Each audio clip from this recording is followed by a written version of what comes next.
Mario Kart has always been a part of my life. I can divvy entire eras based off of which game I was racing throughout the time. Mario Kart DS was my childhood, whether it was racing with friends and classmates or taking on every CPU by myself in balloon battle. Mario Kart 7 was my coping mechanism during the lonelier parts of high school, and Mario Kart 8 has had 3 distinct eras within itself. Base Mario Kart 8 and its DLCs was early college, Deluxe was late college into proper adulthood, and the Booster Pack was a series of wonderful surprises every few months post-COVID. Heck, that's not even to mention Mario Kart Tour, which to this day I spend far too much time in. This is all to say I was not at all surprised when Nintendo announced that Mario Kart World was to be the launch title for their new console, the Nintendo Switch 2. My story is not unique, especially in regards to Mario Kart 8 Deluxe. It is not so quietly the best-selling Nintendo Switch game by a large margin. As of June 2025, it has sold 68.86 million units.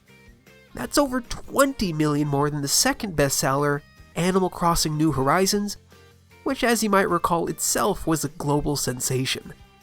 Accounting for Wii U sales, Mario Kart 8 is the 5th best-selling video game ever. Sometimes it feels like the conversation in Nintendo space is only focused on the critical darlings, the mainline Marios or the Zeldas, but from a sheer popularity perspective, Mario Kart is king. So it was almost a given that Nintendo would attempt to recreate these circumstances on their next go-around. From a development perspective, that's a bit trickier. I've said it before and I'll say it again here, Mario Kart 8 Deluxe is perfect.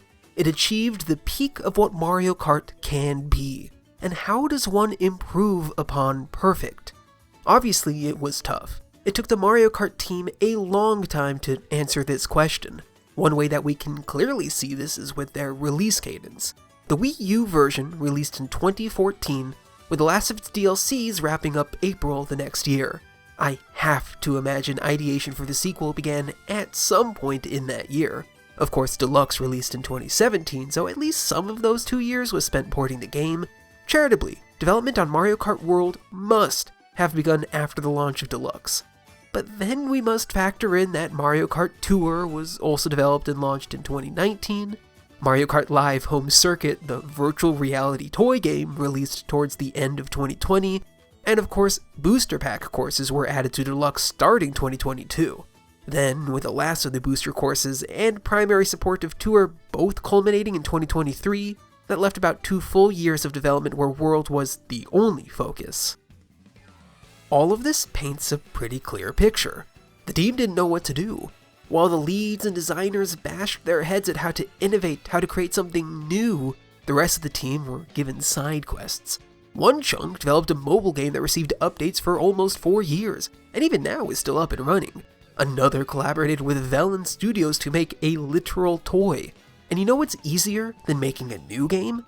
Adding to an already developed one.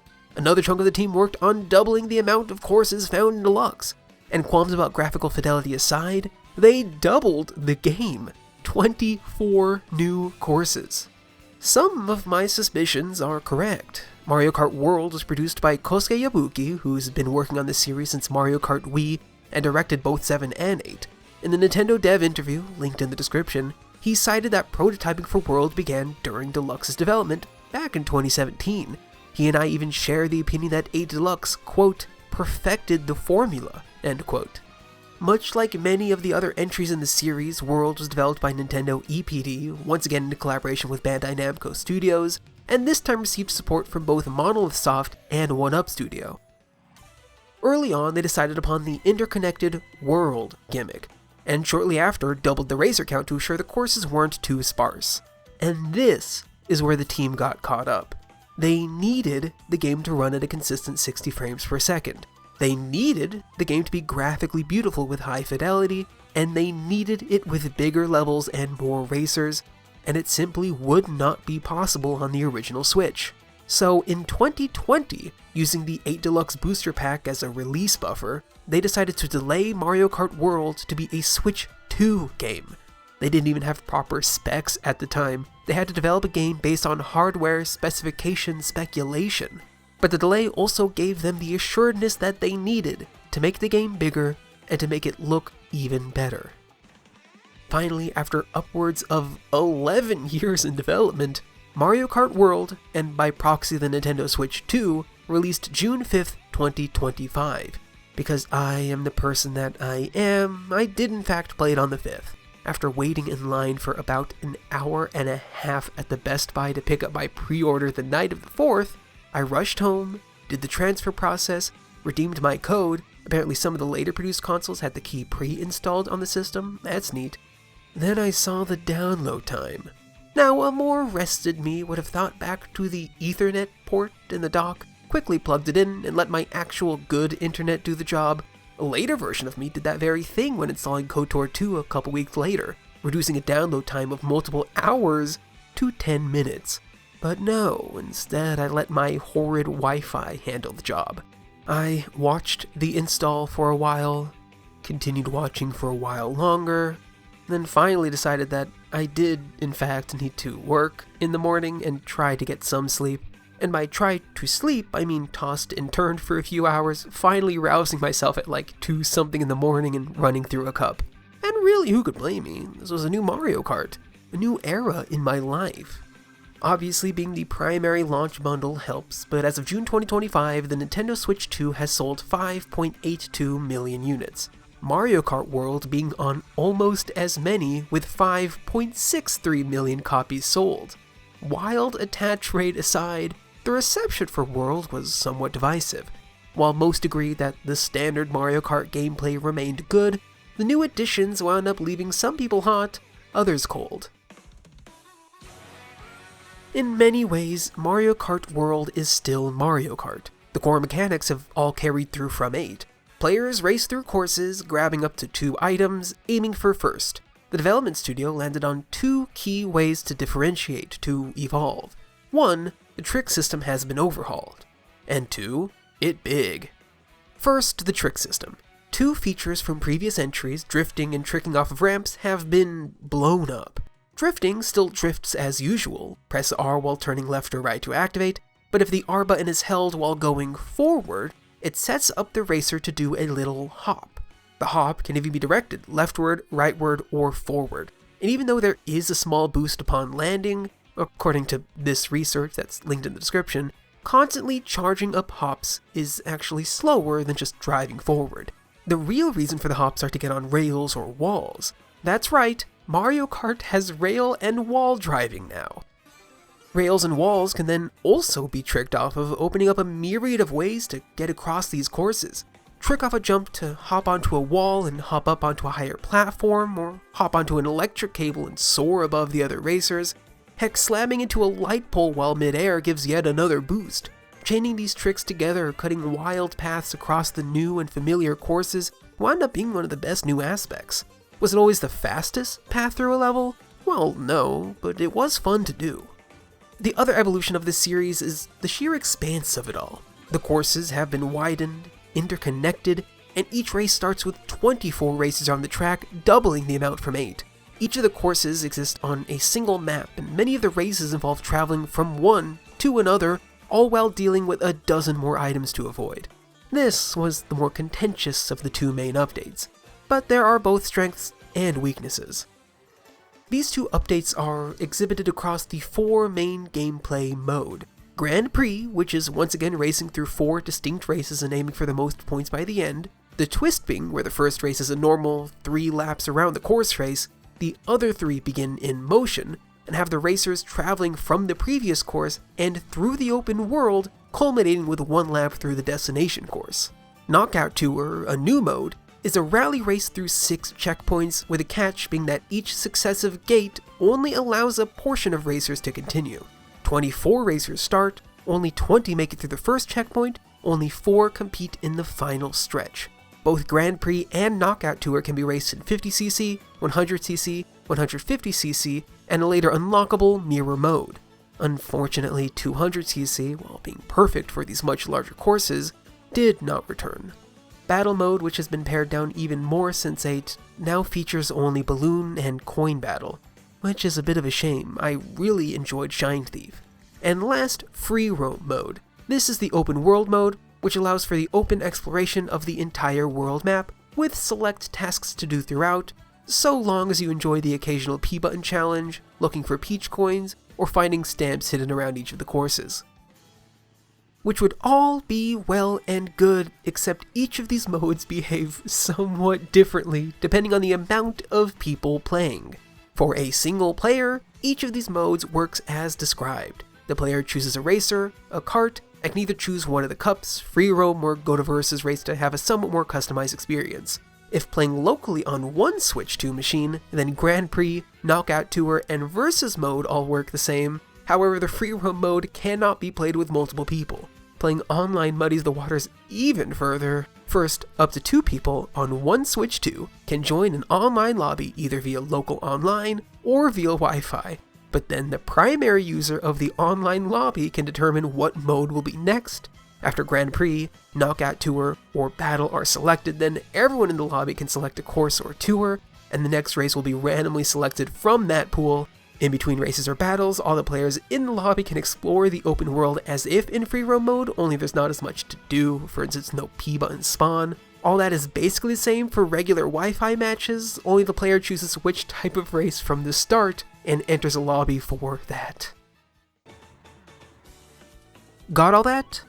Good, because I won't really be taking most of that into account. Mario Kart World, aside from the couple times I played with my sister, or the one time I tried online, has been a solitary experience for me. I also made the mistake of starting on 50cc and working my way up. On one hand, starting with such a slow mode let me bask in the beauty of this world and learn each of the courses. On the other hand, oh my god, it's so slow. Alright, let's jump into Minutia Minute. When I stated that all the core mechanics translated over, that wasn't entirely accurate. They are all still there, but to account for the trick system, wider courses, greater number of racers, and most importantly, greater number of items in play, everything was altered.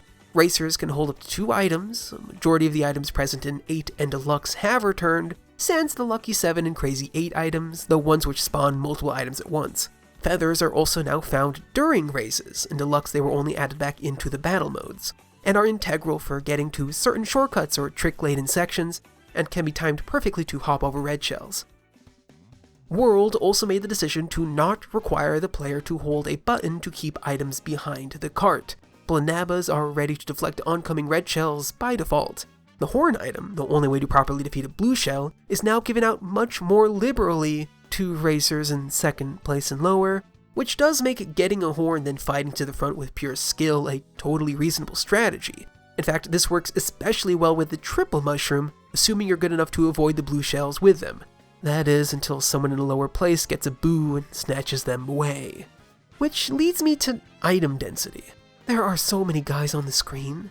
Turns out, when there are twice as many racers that are considered far behind, there are twice as many blue shells. The amount of times I've been in first with a triple mushroom or a horn, only to have it stolen away by a boo or zapped away by lightning seconds before a blue shell hit is staggeringly high. It feels bad enough when I'm somewhat prepared for an item onslaught. It's even worse when I've only got a single banana, deflect the first red shell, get hit by the second red shell, get hit by the third red shell, then get blasted by the blue shell. And unlike in previous games, the invincibility frames have been shrunk to almost nothing. It used to be a viable strategy to hit a Blanaba or a shell seconds before the blue shell. The hit stun from the regular item is shorter than that of the blue shell, and the animation takes priority, so the earlier damage would negate the later damage. In World, they stack, baby! A red shell can hit, the racer spin out, and while spinning out, a blue shell will knock them into the air. Hits have to be very close together, for instance getting struck by lightning a frame or two before a blue shell for the former to negate the latter. Of course, this was balanced the other way too. Hits don't do as much this time around. Damage used to make the racers come to a complete stop, where now they almost roll with the punches. They'll get knocked forward a little bit and slowed down, then get right back into the race. This goes for road hazards as well. Smashing into a Goomba or a Parabiddy-Buddy are minor inconveniences. Smashing into another non-kart car usually just unbalances the racer, negating drifts but keeps the kart going. So getting hit doesn't hurt as much, but the sheer amount of racers and items in play makes it so I am still getting hit way more often. Especially when in first, where the item spawn rate is actually worsened. One item will always be a coin, the next a green shell, Blanaba, or if especially unlucky, a coin block. The spawn rate is especially noticeable during knockout tours. The item spawns are dependent both by placement and distance from first. So when I am kilometers ahead of second place, even when there's only 4 or 8 racers left, the situation where they get triple red shells isn't just likely, it's almost guaranteed. Also worth noting, while I've personally never been a jump off a ledge type person to avoid blue shells, the price has increased. Lakitu still takes a few coins away, but now any items held also disappear. Which is more to say, anytime I accidentally fall off a ledge, I'm now doubly punished by having all my items disappear too. But the boost upon landing is back, so that's something at least. All in all, even with the eased penalty for being hit, I still think the item dial has been turned up to 11, and it should probably be back at an 8 or 9. Speaking of Goombas and Parabiddy-Buddies, long stretches make up much more of this game than courses do. Sure, they have the occasional turn or jump boost, but aside from exceptions like crossing bridges or riding along waterfalls, they're mostly featureless. The dev team made up for this by including much more enemy-type hazards along the way. Whereas in previous games the occasional Goomba or Pokies would show up, now there are guys every which way, and types span the whole breadth of the Mario repertoire. Hammer Bros and family show up, piranha plants poke out of pipes, Cheep Cheeps leap from rivers, shy Haloods roam the sands of Arrakis. Heck, Batidons have made their first appearance since their Super Mario Land premiere. Some, like dinosaurs, become ramps, others, like Boom Booms, are just big hazards, and when there aren't enemies every which way, there are usually cars sharing these same roads.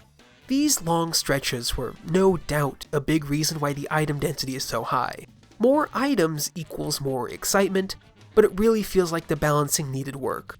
Whether by making the stretches shorter, or by making them more intricately designed with events or set pieces, they could even have made the racers drive faster during these stretches to get to the main courses faster. Mario Kart 8's big introduction to the series, its Zero-G mode, has been fully stripped out. There are no longer segments where the kart wheels turn on their sides and bumping into pegs or other racers give a slight boost. In courses like Bowser's Castle or Rainbow Road, the gravity does wind up going fairly wonky. There's just no reasoning for it. That being said, I'm glad it still gets weird. I don't need it to make sense. Customization has also been greatly decreased. In 8, the racer, kart, wheels, and glider could all be selected, with each individual piece weighing into its stats, i.e. speed, acceleration, weight, and handling. Well, all those stats have returned, but are entirely dependent on the racer and kart. You'd think that the racer would bring in their respective weight, and the kart's stats would be the kart's stats. That's at least how the in-game stat screen displays it. That is not the case. The racer selected actually slightly alters every stat. This info is simply not delivered in any way, only expressed by the actual performance on the course. I mean, none of that really mattered to me, a Rosalina B-Dasher main through and through, but still. The removal of gliders also means an update to how the game handles Mario Kart 7's big introductions to the series, water and gliding. Underwater levels are gone. Instead, karts float along the surface. Hopping over waves and popping out of water both give chances to trick, and in turn both give slight boosts. This is balanced by the reduced traction karts have on water. Straightaways are mostly fine, hopping over waves, boosting the whole way, but whenever the game asks me to race down a canal or a river, I can never get as tight a turn radius as I want. Gliding is now closer to flying an actual plane. Mid-air, all the karts grow little wings, there is a much wider turn radius, and it's much harder to reverse course after picking a direction, which is to say, flying feels floaty. Tricking midair alleviates this somewhat by tricking right or left. The player quickly jumps in that direction, but even that moves the cart further than I expect most of the time. And tricking up or down in air doesn't even do anything. No boost in air, no boost upon landing. Ultimately, these changes make controlling the cart tougher on both terrains. Speaking of boosting, getting coins still makes the cart's top speed go up, but in World, a total of 20 can be held at a single time. This actually means that each individual coin is worth less than it did in 8. While getting them is still important, it's no longer important enough to go out of my way to get them. Plus, if in first long enough, the coin block item will spawn or a gold shell will whiz by, both usually granting enough coins to reach the cap. Boosts given after tricking have also been altered, in that the more tricks performed mid-air, the bigger the boost is, allegedly. In previous entries, one trick's performed while going over a ramp or a ledge, but now tricking continues all the way down, which makes for a really satisfying experience, rhythmically pressing the button, watching Rosalina twist and twirl in whichever way I'm currently targeting, accompanied by her shouting in glee with progressively rising chimes, and an ever so slightly, barely perceivably bigger boost upon landing. And to round out Minutia Minute, drifting and tricking. Returning from Deluxe, both give 3 tiers of turbos. Depending on how long the drift is held or the wall/rail is rode upon, the drift boost gets stronger. Only rails and walls generate the boost much quicker than regular drifting. And tricking off of walls or rails is really tricky. Intuiting when to hop left, right, or forward is a new skill to the series, and I'm still fully wrapping my head around it. Sometimes hopping left will go further than I want, but forward will put me right where I want to be. It's a lot of mental calculus to perform all at once, but when I do have a run where I trick off a ledge, then ride on a wall and hop off onto a rail, or some combination of all that, it feels incredibly good. Or terrifying if I find myself on a rail that'll spit me out far too close to a ledge. And that was Minutia Minutes. So with that out of the way, let's start at the top and go down. Grand Prix has returned. On one hand, all of the courses are brilliantly designed. There are some obvious standouts like DK Spaceport and Absolute Boo Cinemas, but even the returning courses like Airship Fortress or DK Pass have been evolved in incredibly fun ways. Like I mentioned earlier, hopping around, wall riding, and rail gliding, parkouring up and through each of these levels makes them all feel so unique. The main problem is that outside the first race, it's hard to enjoy any of the courses proper. It's a neat gimmick, racing from the end of one course to the next. But Mario Kart is at its best when I'm racing through a course, and the new Grand Prix makes it so only the final third of each race is at its best. But I don't think this version of Grand Prix is entirely without merit.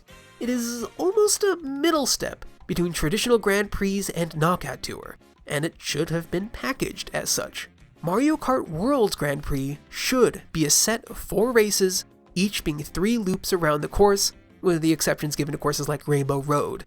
Knockout Tour can remain what it is, and the current Grand Prix would be a second new mode. As it is currently, it is far too hard to enjoy how good the dev team is at making exciting courses. I'd also take a second option, add more loops. Race from the previous course to the next, then race around that course 2 or 3 times. Yeah, it would have made Grand Prix significantly longer. I imagine that was the reason Nintendo used to make them what they currently are, but it would have been such a better experience had they just did even one more loop. Give the courses room to breathe, let the players marinate in their excellent designs, and also make Blanabas useful for more than just deflecting items.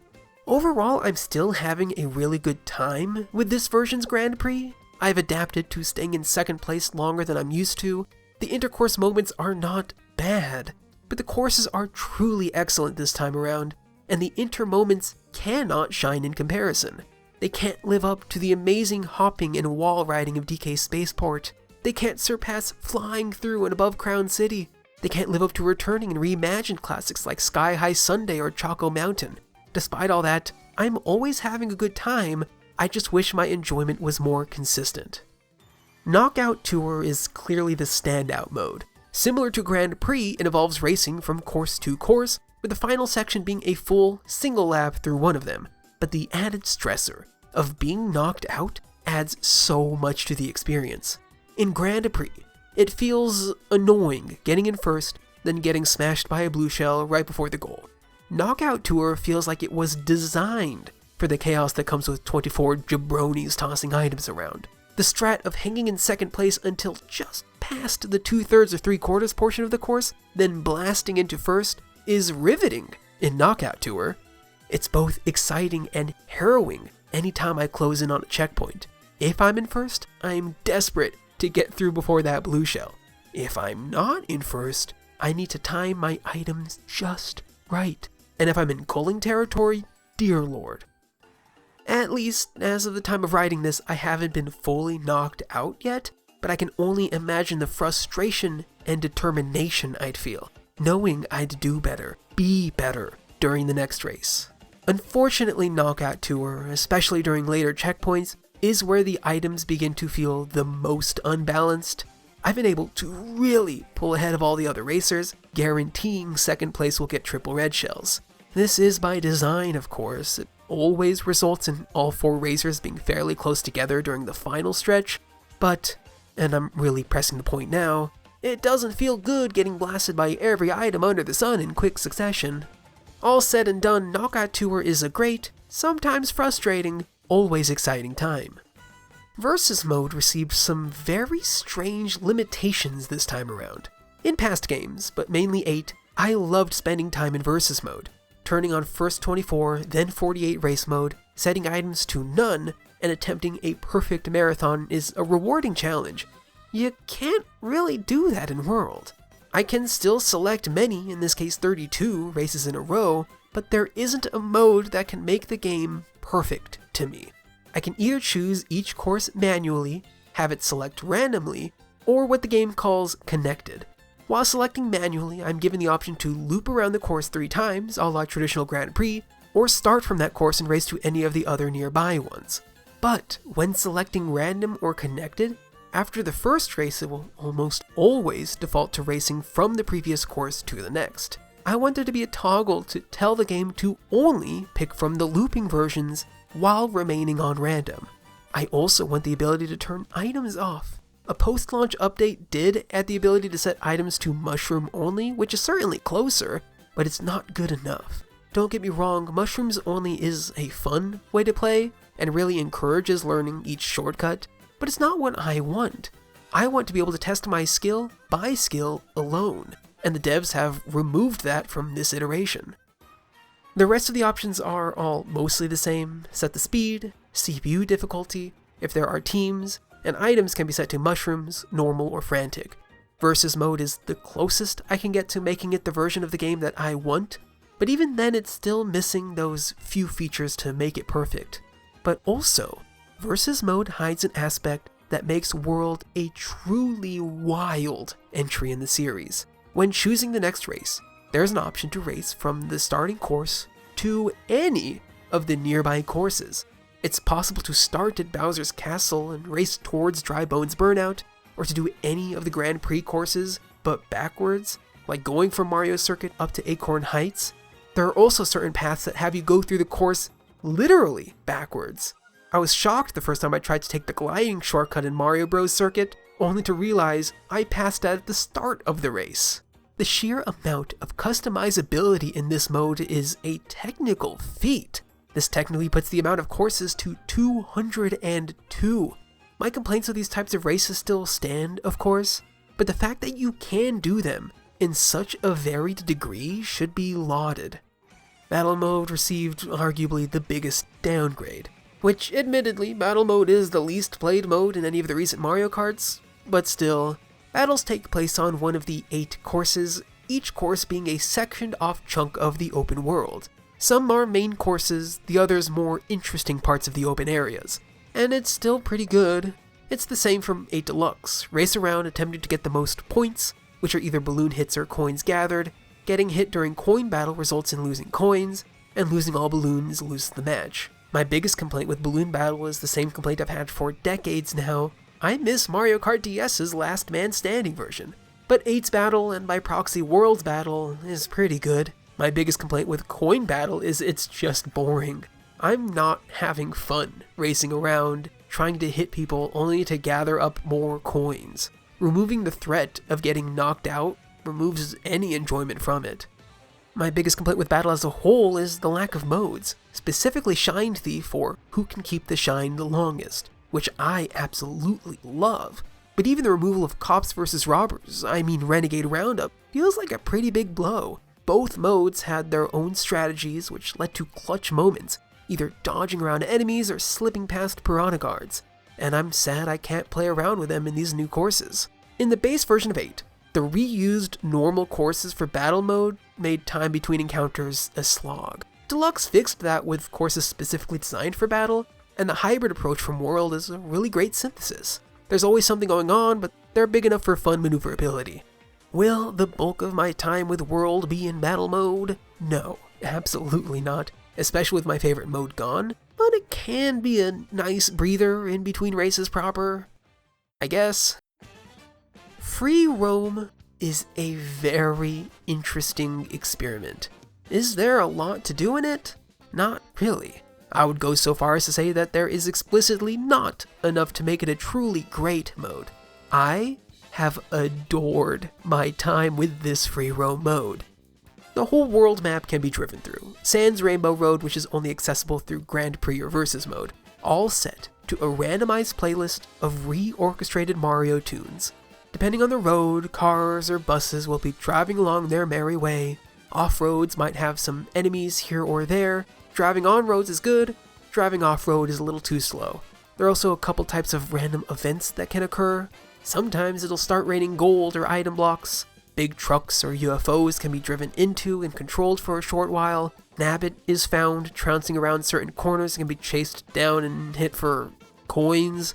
And very occasionally a charging chuck will spawn on a cart, goading the racer to hit it with shells it's dropping behind.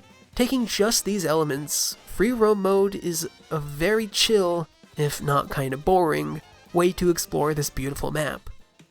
But there are 2 collectibles spread throughout. P-buttons spawn little challenges, some of them are rote, race through a couple rings quickly or get all the blue coins.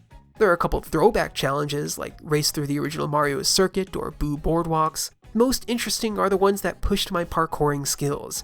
Hop down along this wall, timing my tricks just right. Navigate through a tricky portion of the city with perfect timing. These were absolutely riveting. A great challenge to bash my head against over and over until I finally reached the goal.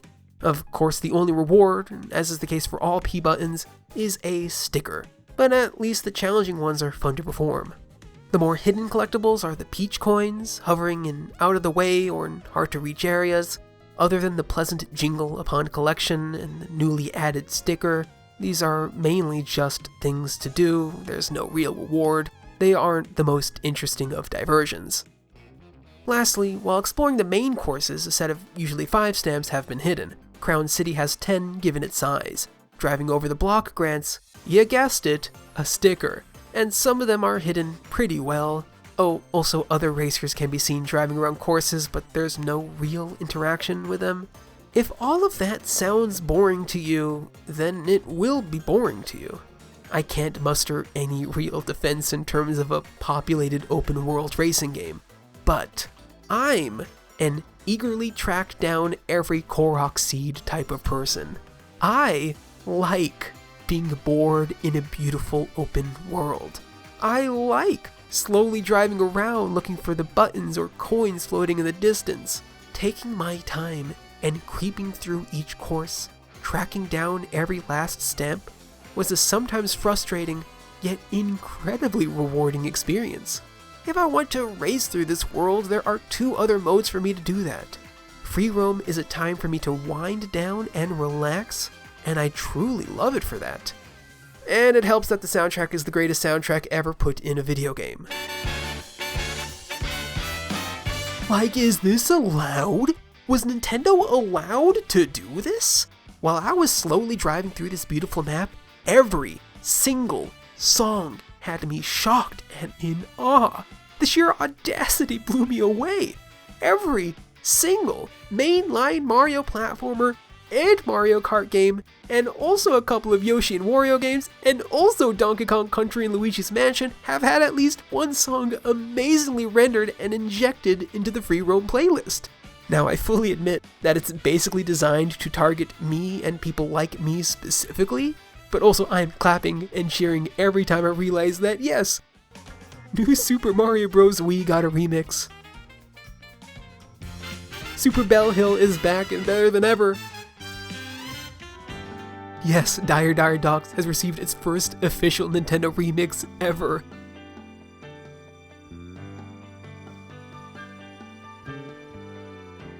There's another fantastic remix of Super Mario Bros. 2 Select Screen that I wish I could have gone to my Mario Bros. Bonanza Remix series, link in the description. I could go on and on because there are over 200 songs in the soundtrack. Hundreds of jazz, or swing, or waltz, or ska, or bossa nova, or orchestral versions of the best hits from Mario's history. And the team picked the correct ones to include. If I try to think of the best song from a particular game, it's there, except for even a single track from SMB Wonder. Marking a first for this series, Nintendo went out of their wheelhouse and collaborated with external musicians for many of the songs. I never would have expected Mario ska, but it's there. And there's Yui in multiple tracks. Yui! Electric wind instrument! I want one so badly. Plus, some of the songs even had the lick. Na, na, na, na, na, na. The soundtrack is perhaps the biggest reason why I've enjoyed Free Roam as much as I have. I'm not playing a boring open world racing game. I'm listening to a playlist comprised of amazing versions of some of my favorite video game songs and chilling in this beautiful landscape. Even aside from overall quality, and it's high, the implementation of the soundtrack during races was excellently done. 3-lap races loop as normal, but during the inter-course portions, a select non-course song plays. Then as the racer closes in on the actual course, the song fades into a milder version of the next course's theme, which starts improper when the penultimate checkpoint is crossed. Or in Knockout Tour, one song plays during one stretch of the course and has a proper, definitive ending right before the checkpoint, signaling that if I've got to play to get ahead, now's the time to do it. Atsuko Asahi was the music lead for World, and I cannot commend her and the excellent musicians who joined her in making this immaculate work enough. Another thing I wanted to touch upon are the cute outfits each main character gets. There's a new type of item that's only dropped by vendors: food. Depending on the entree, it can change one of the main racers into a different outfit. A burger will do one thing, sushi another. Different regions and different vendors within said regions will give different types of food. For instance, the vending machine around Peach's castle will pop out snacks, where the street vendors in Shy Guy Bazaar will supply spicy curry. During races, these foods give a boost. Much more than a Drift's Turbo, but not quite as much as a regular mushroom. I unlocked a good amount of outfits during actual races, especially when going through the easier difficulties. It was a fun diversion to see which one I'd get next. Ultimately though, I went into Free Roam, changed to a new character, and warped to whichever region Baby Mario hadn't eaten in yet. Rinse and repeat for each of the main racers. And if the outfits aren't just the cutest, they can keep putting Rosalina in adorable clothing and I will eat each of them up. So happy that the Aurora dress from Tour made its way into World, but ultimately her touring outfit has become my favorite. That being said, it's strange how not every main racer got the same attention. King Boo or DK only got a couple different fits, whereas Mario and Peach are drowning in varied fabrics. Hopefully more are brought in with the as of now hypothetical and speculated upon DLC, and shout out to Mariachi Waluigi, they went off with that one. Of course, I keep having to specify main racer when I talk about outfits, because World also includes so many other guys to race with. Fan favorite Cow is now playable, my favorite Penguin is now here and adorable, and so many more enemies, which Nintendo refers to as NPCs, can be unlocked. Just the main way to unlock them is to get hit by the new Magikoopa item in the appropriate region where said NPCs would spawn. Magikoopa items target a racer a few meters ahead and transforms them into the new NPC, and also spawns even more guys on the course further ahead. And by being transformed into a guy, then unlocks that specific NPC as a selectable racer. However, a not very well remarked upon feature of free roam is UFO abduction.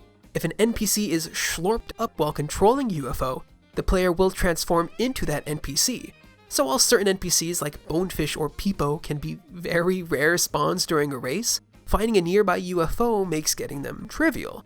Also, none of the NPC racers get outfits, can't put a cool hat on a penguin, I guess. Mid-race, all they get is a not quite mushroom-lengthed boost. And if I was a cow main, I'm sure I'd find that incredibly annoying, but while playing as Rosalina, I'm set. One of the main reasons why I enjoyed so much of this game, and especially free roam, are the small details. Yes, this is a different concept than Minutia Minute, calm down. Because it's the small stuff that makes everything shine. It's really cool rolling up to the Game & Watch inspired rocket ship in DK Spaceport, or noticing how the other traffic interacts with the world, how each vehicle waits for me, and turning vehicles make proper use of their turn signals. Yeah, a lot of the open world can be generic, but when it's not, it's beautiful. Mushroom-shaped rock hills dotting the landscape, or two-tiered waterfalls, or a vast cityscape. While subtle, it is wonderful having the landscapes gradually change from race to race. It truly adds something seeing different courses way off in the distance. It's beautiful how the lighting changes during each time of day, or how a lightning strike will cause a sudden deluge of rain on the course, how blue shells or swimming fauna create waves that I can then trick off of. It's noticing the controllers rumble in different ways when I'm driving over wooden planks. The courses especially are given a new level of depth when looking for the panels. Pauline's big billboard is easy to catch, but the smaller details like shop names and graffiti are just as fun to find. And all the varied paths to get to the panels are so fun to suss out and drive through. Clearly, so much of this kart-obsessed world is crafted with so much love, and I love it for that. Originally, I wasn't going to add a completion section, but then I went ahead and completed the dang game, so there's the obvious stuff, unlocking all the characters, getting 3 stars in each cup, and finding all the collectibles in free roam. Then there's the milestone-based stickers, race 500 times, collect 30,000 coins, drive 5,000 kilometers, glide 200 kilometers, and perform 30,000 tricks. Most of this came naturally, and by naturally I mean without the use of a guide, by driving through this open world over and over, finding all 200 stamps, 393 of the 394 P buttons, and 189 of the 200 Peach medallions. By the point where I used a guide for that last button, I had gotten all but the racing stickers. My biggest takeaway? How wonderful this world and this soundtrack were. After completing that, all I had to do was play the actual game much more, which I already needed to do to get footage for this video, and even this process gave me a bigger appreciation of this game. I landed upon the Versus Mode Connected Race. This version gave me the best balance of new traveling courses and looping 3 times courses. And towards the very, very end, I encountered an entirely different way to race through Shy Guy Bazaar, racing through the palace instead of the streets. I had spent over 90 hours and raced almost 500 times, and only encountered that version of this course once. On one hand, Nintendo probably should have made it easier to find that version. On the other hand, it was an amazing reward for having played so much. It was also an incredibly surreal experience playing actual races again after spending, well over 30 hours in free roam. Now, I am intimately familiar with each turn through each hill or river. All in all, I had a great time grinding this game on and off over the course of a few months. Luckily, Nintendo added in the feature to see collected buttons and medallions right as I was about to look up a map of them all, but as I mentioned earlier, I'm somewhat unique when it comes to this type of collecting. Aside from free roam, the rest of the stickers are clearly meant to be collected over a long period of time, so as to not burn out on the courses. Of course, don't expect a reward for doing this. After Mirror Mode, the only thing Mario Kart World will ever give you are more stickers. The Mario Kart development team set out to make a worthy successor to the best Mario Kart ever. In many ways, they succeeded with flying colors. The course design, the character outfits, and soundtrack are each outstanding, with the latter 2 points being bar none the best in the series. But too many other elements, whether new or altered, bring down the experience more than it gained. Mario Kart World is not a better game than Mario Kart 8 Deluxe, but it is still a darn good game. I've now spent dozens of hours enjoying this package, and I'm sure I'll continue racing my heart out when the need arises, or if they ever release DLC. Overall, I give Mario Kart World a only 5 Rosalina outfits out of 5 out of 10. Each outfit is cute as all heck, but why doesn't she have as much as Peach? Why were some racers only given 2 or 3? The existing outfits are all great, but there are some weird decisions throughout. Also, please let me know if someone starts selling the jacket Rosalina wears in her touring outfit. I want to buy it. Thank you so much for watching. What are your Mario Kart World thoughts, or more importantly, why do you think there are no Wonder songs in the OST? My guess is that the soundtrack was locked before 2023 when Wonder was released, but given World released 2 years later, it feels like a strange omission. Also, check the description, fun links to my sources and my social medias and my videos are all there. Please rate if you'd like to, sub if you'd really like to, or follow me elsewhere if you'd super duper like to. Anyway, I hope you enjoyed, and I will see you next time.